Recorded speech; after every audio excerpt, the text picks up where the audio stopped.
নমস্কার, জয় শ্রীকৃষ্ণ। জন্মাষ্টমীর ঠিক 15 দিন পরে কিন্তু কি পালিত হয়? রাধা অষ্টমী। এবছর 2025-এর রাধা অষ্টমী পড়েছে 31শে আগস্ট রবিবার। তো নিশ্চয়ই আপনারা রাধা অষ্টমী করবেন, আর করাটা খুবই দরকার। তাহলে শুনুন কি বলতে যাচ্ছি। রাধা অষ্টমী যদি করে থাকেন অবশ্যই তো করবেন।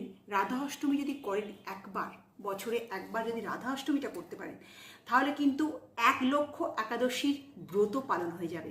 আপনি হয়তো একাদশী করেন না, কিন্তু 1 লক্ষ একাদশী ব্রত পালনের সমান হচ্ছে রাধা অষ্টমী। অতএব অবশ্যই কিন্তু রাধা অষ্টমী পালন করুন। রাধা মা জন্মেছিলেন ভাদ্র মাসে মধ্যাহ্নে, অন্নদা নক্ষত্রের মধ্যাহ্নে পদ্মফুল থেকে রাধামার জন্ম হয়েছিল শুক্লপক্ষে।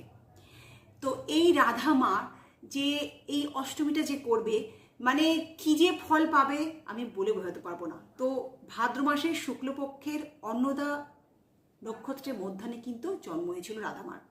রাধামার প্রিয় ফল কি? রাধামার প্রিয় ফল কচুরমুখী আর হচ্ছে সীতাফল।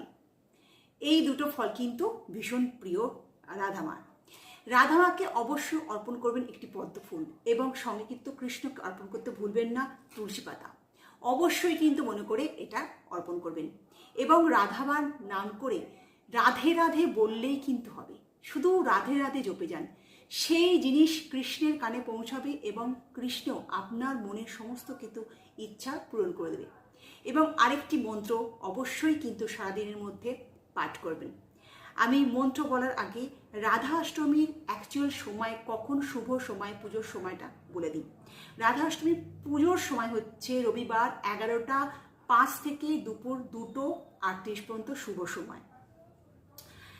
এবং যে মন্ত্রটা আমি বলতে যাচ্ছি অবশ্যই কিন্তু 108 বার সারাদিনের মধ্যে ওই 2টো 38-এর মধ্যে পাঠ করার চেষ্টা করবেন। মন্ত্রটি হলো ওং রিং রাধিকায় নমঃ, ওং রিং রাধিকায় নমঃ। এরকমভাবে 108 বার কিন্তু অবশ্যই জপ করে নেবেন।